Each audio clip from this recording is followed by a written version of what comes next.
Bonjour à tous et bienvenue dans ce nouveau numéro de Demain à la Cité. Chaque semaine, nous recevons des élus d'Île-de-France pour vous faire découvrir l'évolution de notre grande agglomération à travers les grands projets d'aménagement sur le territoire.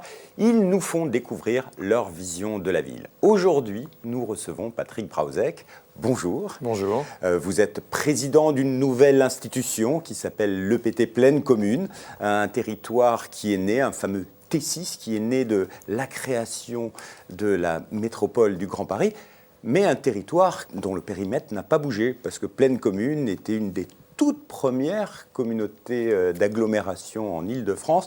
Comment présenter ce territoire de Pleine Commune aujourd'hui ? C'est un territoire d'abord qui est composé de 9 villes, 420 000 habitants, un peu plus de la moitié de Paris en superficie, donc 3 fois moins dense que Paris.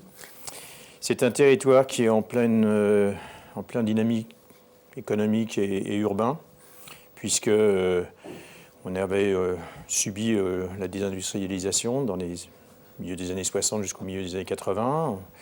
On a eu un vecteur important, un levier important qui a été le Stade de France au début des années 90.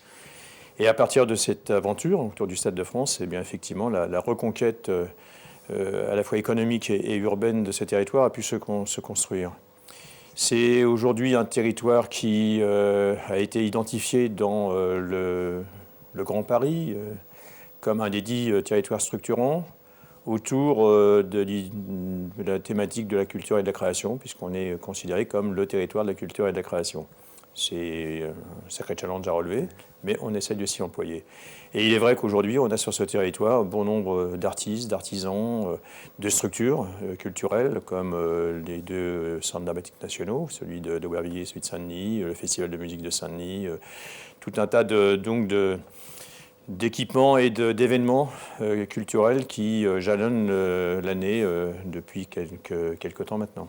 Alors, c'est un territoire qui, on l'entend bien, a réussi sa reconversion. Un passé industriel, il y a de nouveaux vecteurs de développement. Mais là, je vous ai entendu parler du Grand Paris et revenons sur ce Grand Paris. Aujourd'hui, on est à 1 an d'existence de la métropole du Grand Paris. Vous étiez venu dans cette même émission en 2013. À l'époque, vous étiez président de Paris Métropole, un syndicat mixte qui regroupait des élus et des territoires qui réfléchissaient à la nouvelle agglomération possible. Aujourd'hui, quel est le bilan que vous tirez de cette première année de la métropole du Grand Paris ? C'est un bilan mitigé. C'est important qu'on crée cette métropole du Grand Paris. Elle ne correspond pas exactement à l'idée que j'en avais. On a évité le pire. On a évité le yo-yo des personnels, c'est-à-dire le fait que tous les personnels, par exemple des agglos existantes, remontent à la métropole pour être redonnés ensuite aux communes, qui les seraient redonnés ensuite au territoire. Par contre, on n'a pas évité le yo-yo financier, et ça, c'était aussi un handicap aujourd'hui. C'est-à-dire, pour nos téléspectateurs, eh bien, ça veut dire que toutes les ressources qui étaient les ressources que touchaient, les impôts que touchait l'agglomération sont remontés à la métropole, à part une, la contribution des entreprises, la CFE. Mais tous les autres impôts sont remontés à la métropole, qui les redistribuent aux communes, qui elles-mêmes vont les redistribuer au territoire pour qu'elles puissent assumer les compétences qu'elles leur ont données. Donc on voit bien que ce yo-yo financier est un handicap. Alors comme vous l'avez dit, on a la chance d'être sur un territoire qui a une histoire, qui s'est solidifié, qui s'est bien structuré. Dont le périmètre n'a pas bougé. Dont le périmètre n'a pas bougé, et ça aussi c'est important, mais je vois, moi, puisque à la métropole du Grand Paris, là, j'ai la responsabilité de la relation justement entre les EPT et aussi la relation avec les agglomérations de deuxième couronne, je vois bien la difficulté dans certains territoires de structurer effectivement ces territoires. Aujourd'hui, bon nombre sont encore dans le balbutiement. Là, il y a une organisation qui n'est peut-être pas la vôtre, parce que vous nous parliez en 2013 de votre vision d'une ville et d'une agglomération polycentrique où tout se passe du bas vers le haut, et là, c'est pas cette vision-là. C'est pas encore tranché. Le polycentrisme existe. On a 12 territoires qui sont bien identifiés.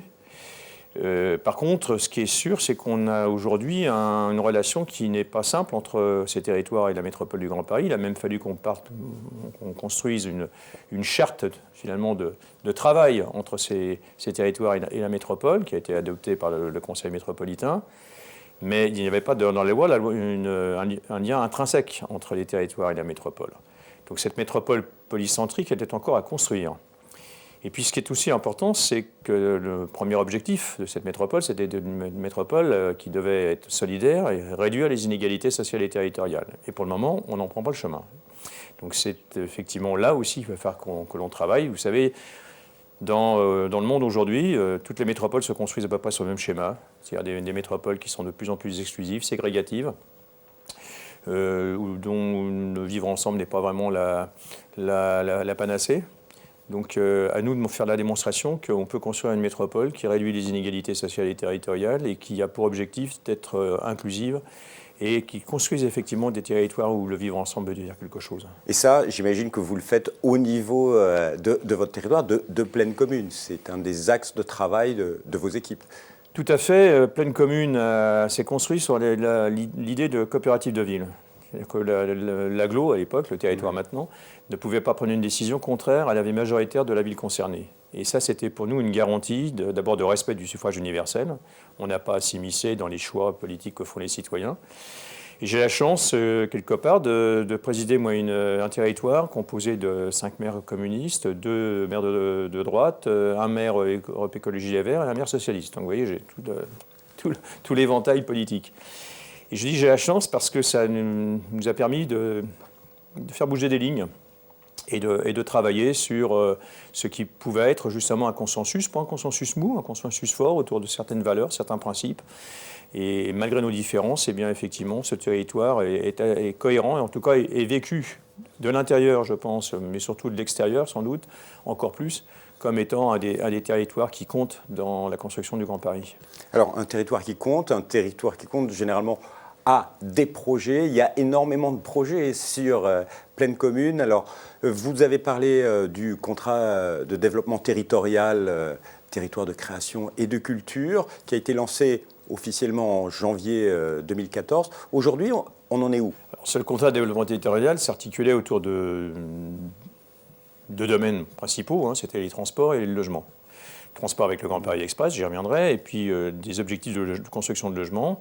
Nous avions un PLH que nous avions réalisé d'ailleurs, puisque on avait atteint nos objectifs, c'était 3200 logements. Sur les 5 ans de ce PLH, on a même un peu plus, qu'on était à 3307 logements exactement de moyenne chaque année. L'objectif, c'était 4200 logements, donc on va essayer de s'y tenir. Pour le moment, nous tenons la route. Il y a quand même un problème qui se pose, c'est... les villes doivent construire du logement. Les villes doivent construire du logement, oui. On a des besoins de logement importants. Aujourd'hui, on a des problèmes de décohabitation dans les familles. Il n'est pas aujourd'hui rare qu'on ait 4 générations sous un même toit, contrairement à ce qu'on peut imaginer. Donc il y a effectivement des problèmes de logement à résoudre. Et puis on a une demande de logements sociaux, puisque 80% de nos demandeurs de logement sont éligibles au logement social. Donc, c'est 4200 logements, dont 40% de logements sociaux, mais ça veut dire aussi que les villes aient les moyens d'équiper, ensuite de créer autour les conditions d'un habitat et non pas simplement d'un logement. Se loger, c'est pas habiter. Ça veut dire qu'il faut qu'on ait des équipements publics, des groupes scolaires, des équipements sportifs, des équipements culturels. C'est plus compliqué aujourd'hui pour les villes, parce qu'avec les restrictions de budget, et notamment des dotations d'État, eh bien, ça devient compliqué. Cela étant, comme vous l'avez dit, on a encore des grands projets, des projets de transport. Alors, au-delà du Grand Paris Express, c'est la mise en œuvre en service au mois de juillet prochain. Donc, le mois de juillet 2017 sera un mois important pour Plaine Commune, puisque le T11 sera mis en service. Ce T11, c'est ce qu'on appelait la tangentielle nord, qui va relier donc Épinay jusqu'au Bourget dans une première tranche de mise en service de ce T11. Et puis, c'est bien évidemment des grands projets autour de la candidature, on y reviendra peut-être, de Paris 2024, parce que là, effectivement, notre territoire est particulièrement concerné par cette candidature de Paris 2024. Alors, revenons sur les transports, tout d'abord. C'est vraiment quelque chose de structurant pour un territoire, l'arrivée des transports. C'est quelque chose qui a fait évoluer déjà Plaine Commune. On a eu la chance, ou plutôt l'opportunité, ou l'intelligence, de créer Plaine Commune au moment où se négociait le contrat de plan État-région, et notamment au niveau du plan transport. Et on a obtenu beaucoup dans ces 2 contrats de plan qui viennent de se passer, notamment comme 3 tramways. Il y a peu de territoires qui voient 3 tramways desservir leur population. On a donc le prolongement du T1, le T5, le T8, le prolongement de la ligne 12 du métro, la fameuse tangentielle nord, le T11 que j'évoquais à l'instant. Et puis effectivement, le Grand Paris Express, puisque Pleyel sera en 2023-2024 l'équivalent de Châtelet-Les-Halles, puisqu'on aura la convergence de la ligne 13, la ligne 14, la ligne 15, la ligne 16, la ligne 17, la ligne D et la ligne H du RER. Donc on aura là une articulation de transport en commun particulièrement performant. Mais c'est un travail énorme pour convaincre les décideurs sur ces projets et puis derrière anticiper, parce que c'est un bouleversement, c'est des travaux, pour la population, c'est de véritables changements. Les gens peuvent être contents d'avoir de nouveaux Vous l'avez dit, avant le contentement d'avoir des transports en commun qui sont bien utilisés, par exemple le T5 qui a été mis en service, on a été obligé de rajouter très rapidement des rames parce qu'il était particulièrement utilisé. Mais avant, effectivement, la mise en service, c'est des périodes de chantier qui sont parfois lourdes. Je pense notamment au Grand Paris Express, on va avoir une phase de chantier qui va être importante. Mais je dirais que c'est le passage obligé pour ensuite avoir une amélioration des conditions de vie et de mobilité importantes pour nos populations. La concertation avec les habitants sur ces périodes de travaux, vous la faites, c'est un moment clé. Est-ce que la population joue le jeu ou pas finalement? Oui, la population joue le jeu. C'est effectivement, comme vous l'avez dit, c'est des moments de concertation, mais on a l'habitude de travailler justement avec la population, y compris sur d'autres sujets. On n'a pas évoqué la rénovation urbaine, mais on a eu 24 quartiers en rénovation urbaine dans le projet en rue 1. On en a 12 dans le projet en rue 2. Et là encore, avec des conseils citoyens qui sont mis en place, et donc avec beaucoup de concertation auprès de la population, en essayant de tenir compte de ce qu'elle nous dit, de ce qu'elle nous renvoie, notamment par rapport aux questions de démolition, reconstruction ou aménagement des espaces publics.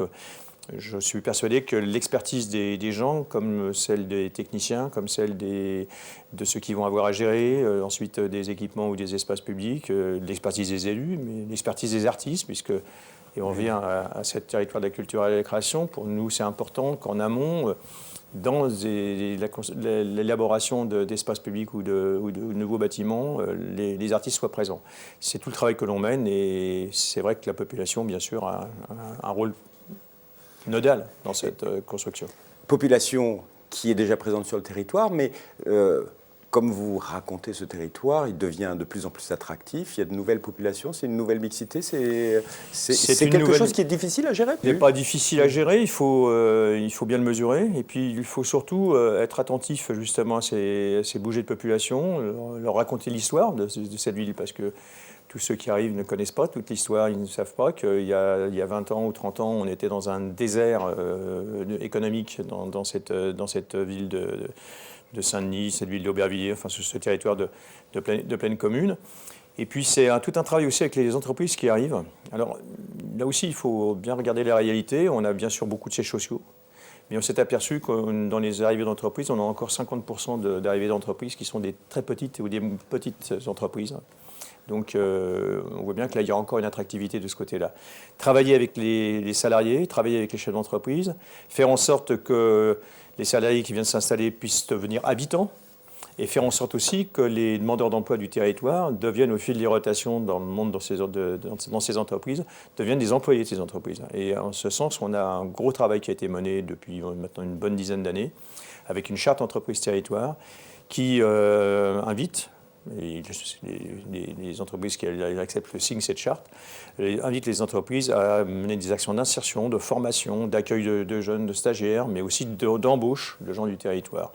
Et depuis 2005, c'est près de 7000 personnes qui ont été embauchées dans des entreprises signataires de cette charte. Et ça, ce travail-là, ça se mène à quel niveau? Au niveau des équipes de Plaine Commune, au niveau des équipes municipales, ou demain, est-ce que ce sera le rôle de la métropole du Grand Paris? Je ne crois pas que ce sera le rôle de la métropole du Grand Paris, parce qu'à l'échelon de 7 millions d'habitants, je ne vois pas comment on peut faire un travail aussi fin que cela. Ça se fait en lien avec les villes, et ça se fait effectivement avec les personnels de pleine commune, mais aussi avec le monde de l'entreprise. Il y a 23 ans maintenant, j'avais créé une association qui s'appelait Saint-Denis Promotion, avec 12 entreprises au départ, celles qui restaient en gros sur le territoire et qui croyaient encore au devenir de ce territoire, de la plaine Saint-Denis à l'époque.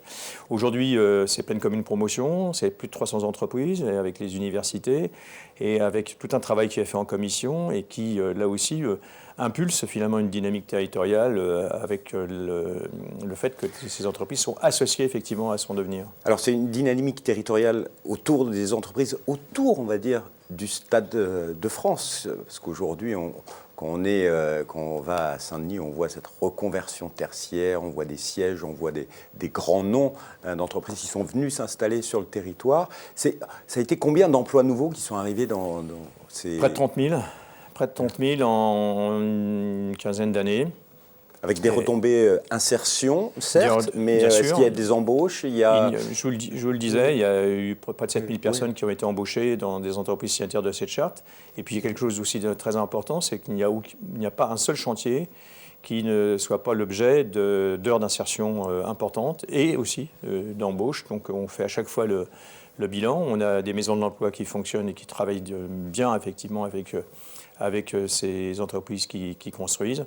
Ça a été le cas du chantier de la Cité du Cinéma, ça a été le cas du chantier de l'arrivée de SFR, ça a été le cas du chantier de Veolia. Donc effectivement, ces grandes entreprises qui ont choisi effectivement le territoire ont été attentives à notre demande que leur implantation soit source de travail pour les gens du territoire. Ça a commencé autour du Stade de France, mais... Il y a 9 oui, mais ça se répand, c'est un travail, c'est votre rôle. Il ne faut pas oublier que nous avons eu les archives nationales qui sont venues s'installer à Pierrefitte, et c'était aussi un très gros chantier. Je rappelais tout ce qui va se passer autour du T11. Il est bien évident que l'arrivée de nouvelles gares qui vont être mises en service au mois de juillet prochain va générer un développement urbain et économique autour de ces gares, que ce soit à Épinay, à Pierrefitte, à Villetaneuse, à Stein et à La Courneuve. Il y a des gros projets aussi sur La Courneuve, notamment autour d'une ancienne entreprise qui s'appelle Babcock, là où va s'installer la Banque de France. Tout le service fiduciaire de la Banque de France s'y installe, le chantier a commencé. On est sur un processus aussi sur l'ensemble du site de Babcock, où la culture, l'art sera aussi un élément déterminant. Des rencontres ont eu lieu avec Beaubourg, qui souhaiterait installer un Beaubourg 3, puisqu'il y a déjà un Beaubourg 2 sur ce site. Donc on voit bien qu'aujourd'hui, ce dynamisme, il gagne petit à petit le nord et l'est du territoire. Et il est bien évident que si Paris était retenu aux Jeux Olympiques, ça serait un coup d'accélérant encore plus important. Pour l'élu que vous êtes, justement, ces Jeux Olympiques à Paris, vous militez pour ces Jeux parce que ça va permettre de encore changer, de monter de nouveaux projets sur le territoire? Oui, bien sûr. Quel serait l'impact pour Pleine Commune? L'impact serait assez considérable, d'abord parce qu'on aurait l'assurance que les moyens de transport que j'évoquais, et notamment le Grand Paris Express avec ses lignes 15, 16, 17, soient réalisés en temps et en heure. On en aura besoin pour les Jeux Olympiques, puisque c'est le territoire de l'île Saint-Denis, un bout de Saint-Ouen et un bout de Saint-Denis-Pleyel, qui a été désigné pour accueillir le village olympique. Et puis ça sera aussi la restructuration d'un centre aquatique, d'une piscine que nous avons au nord du territoire, donc à Marville. C'est à la limite de Pleine Commune, et La Courneuve est impactée par ceci, le village des médias et le pôle média. Donc on voit bien qu'on sera un des centres de la candidature olympique. C'est aussi la construction du centre aquatique qui se fera de l'autre côté du Stade de France. Donc on voit bien que ça serait assez considérable en termes de développement territorial. Et puis, il y a encore la place pour accueillir tout ça, parce qu'il y a des entreprises qui arrivent. Certes, il y avait des friches. Vous avez réussi une reconversion. Plein d'entreprises sont venues s'installer. Mais comme je vous le disais au tout début, on est 3 fois moins dense que Paris. Et il ne s'agit pas de rattraper la densité parisienne, parce que d'abord, ce n'est plus à l'ordre du jour, mais on voit qu'on peut quand même gagner en densité. Et densification, ça ne veut pas dire mal-être. Au contraire, on travaille beaucoup pour que cette densification soit source de bien-être et de qualité de vie dans le traitement des espaces publics, des équipements qui sont construits aussi. La ville durable doit être dense. Bien sûr. La ville durable doit être dense. Pleine commune construit, je l'ai oublié de le dire, une médiathèque par an. C'est quelque chose puisqu'on a pris la lecture publique, c'est le seul équipement culturel que nous avons pris comme compétence. Mais là aussi, c'est pour répondre aux besoins de la population en termes de lecture publique. Donc un objectif, les JO à Paris. Vous êtes associé au comité, vous travaillez. Comment ça se passe pour un élu sur ce type de projet? Du conseil d'administration du GIP Paris 2024, aux côtés donc, de la maire de Paris, Madame Hidalgo, aux côtés de Valérie Pécresse, qui est présidente de la région, aux côtés des animateurs sportifs. Et ce qui était important dans cette candidature aujourd'hui, c'est qu'elle est vraiment portée par le mouvement sportif. On a mis les élus en deuxième rideau, et c'est une très bonne chose par rapport à la candidature ratée pour 2012. Et ayant participé aux 2 dernières délégations qui sont concrétisées pour un échec, je vois la différence. Et c'est une très bonne chose. Mais on est bien associés, ainsi que d'ailleurs le président du conseil général, le conseil départemental, Stéphane Troussel, avec lequel on travaille beaucoup sur justement l'impact au niveau de la Seine-Saint-Denis. Affaire à suivre, les JO à Paris. Pour 2017, c'est une année électorale. Il y a beaucoup de candidats qui voient la métropole du Grand Paris de manière un petit peu étonnante. Il y en a certains qui veulent la supprimer. Quel avenir vous voyez pour la métropole? Je ne pense pas qu'il faille la supprimer, je pense qu'il faut la faire évoluer. Et je pense qu'il faut revenir au schéma que nous avions au départ, c'est-à-dire une fédération d'agglomérations.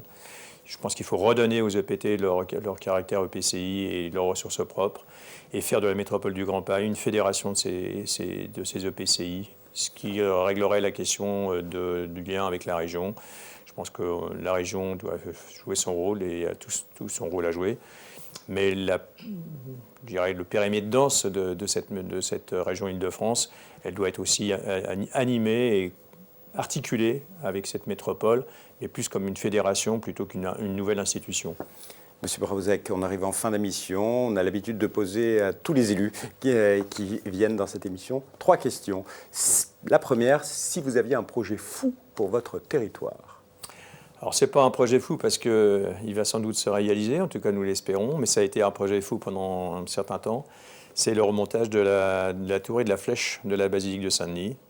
Le dossier est maintenant prêt, il va passer en commission des patrimoines fin janvier et nous espérons bien que nous aurons le feu vert. C'est un chantier que l'on veut similaire à celui de l'Hermione et de Guédelon, c'est-à-dire financé par les visites, mais qui va être pour nous surtout un prétexte presque pour former des jeunes sur les métiers de tailleur de pierre, de la ferronnerie, de l'ébénisterie, des vitraux, et puis aussi former des jeunes pour qu'ils fassent les visites et donc les former à l'histoire de Saint-Denis et l'histoire de ce monument. Une vraie opération de tourisme, un lieu qui sera à la fois une opération patrimoniale et touriste, et puis aussi une belle action autour du travail, parce qu'il faut, je pense, redonner tout son sens au travail. Deuxième question, s'il y a un événement à ne pas manquer dans l'année sur le territoire? C'est un événement qui va se dérouler loin d'ici, qui va se dérouler à Lima. C'est le choix effectivement du CIO le 13 septembre 2017. Ça sera effectivement un moment important. J'ajouterais que pour justement préparer ce choix, qu'on espère positif, il va y avoir une belle course entre Paris et Saint-Denis, puisque la grande course du Grand Paris va se dérouler au mois de mai, je crois que c'est le 23 mai, donc entre la place de l'Hôtel de Ville à Paris et le Stade de France. Et pour tous les franciliens qui nous écoutent, s'il y a un lieu à visiter un week-end sur le territoire de Pleine Commune, ce serait... Il y en a 2. La basilique, que j'ai déjà évoquée, parce que je pense que ça vaut le coup d'aller visiter ce monument qui est quand même nécropole des rois de France. Et puis il y a un deuxième lieu que j'aimerais faire visiter plus, c'est Babcock à la Courneuve, parce que c'est un site en devenir et c'est là aussi le témoignage de de tout le passé ouvrier de ce territoire. Et je suis, moi, très attaché à ce passé industriel, ce passé ouvrier. Il faut lui redonner une deuxième vie. C'est ce qu'on a fait avec la Cité du cinéma. Et puis peut-être effectivement un coup d'œil à la Cité du cinéma de Luc Besson. Monsieur Barozek, merci beaucoup. Merci, et à vous aussi, et au revoir. Alors, vous avez découvert Pleine Commune. Quant à nous, on se dit à bientôt pour une nouvelle émission Demain la Cité, une émission que vous pouvez bien sûr retrouver sur notre site internet www.demain.fr. Au revoir et à bientôt.